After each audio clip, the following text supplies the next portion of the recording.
سرسایه کوم خلقو ته ورکول جایز ده. نو یاد ساتئ د صدقۃ الفطر د سرسایه مصارف اومغه دي کم چې د زکات دي. انما الصدقات للفقراء والمساکین والعاملین.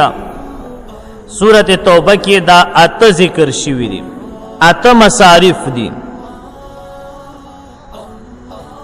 کوم خلقو ته چې زکات ورکول جایز دي اومغه خلقو ته سرسایه ورکول هم جایز دي، او چاته چې زکات ورکول ناجایز دي نو هغوی ته سرسایه ورکول هم ناجایز دي. لہذا فقیران، مساکین، یتیمان، کونډه زنانا، د قرنګي غریب رور، غریب خور، ترور، د ترور زامن ماما، د ماما خزا، د ماما زامن خواخ اسخر، ناسکه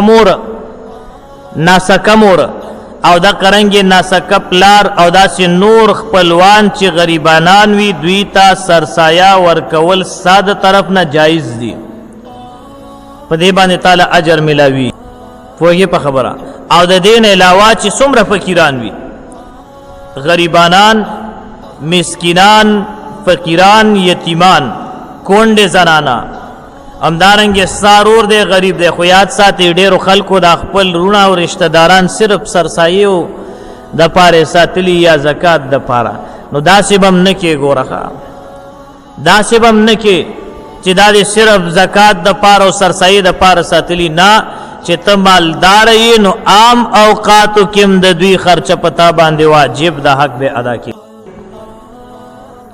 لہذا خپل اصول ته دا مسله یاد کې اکثر ملګری تپوس کوي زکات په ټیم کې ما دی ورځو کې تپوس کوي، بس اسانه یو قاعده کلیه یاد کا چې ستا ذهن کې دا وی نو بس ته بیا مشکلات نه پیخیږي.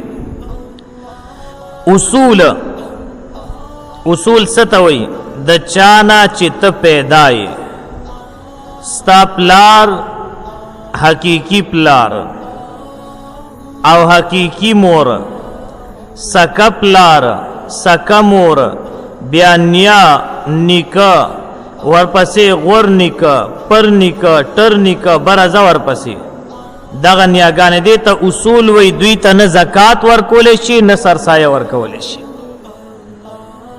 یاد بیدا؟ جواب راکوي. یاد بیدا ته داسې برازه ورپسې پورتا دوی ته سرسایه نشي ورکوله، دوی له چې کم دی زکات هم نشي ورکوله. او دغه رنګي فروع تانه چې څوک پیدا دي ستا زوی لور د قرنګي نوسی ټیک شوه، بیا کړوسی کودې پردې زار پسې لاندې دوی له چې کم دی ته نه سرسایه ورکولی شي نه ورته زکات ورکولی شي. دغه رنګې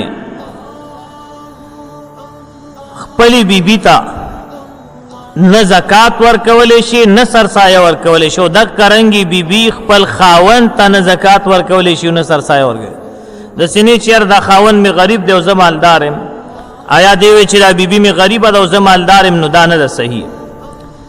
دوی ته نشي ورکولی، دا ناجایز دي.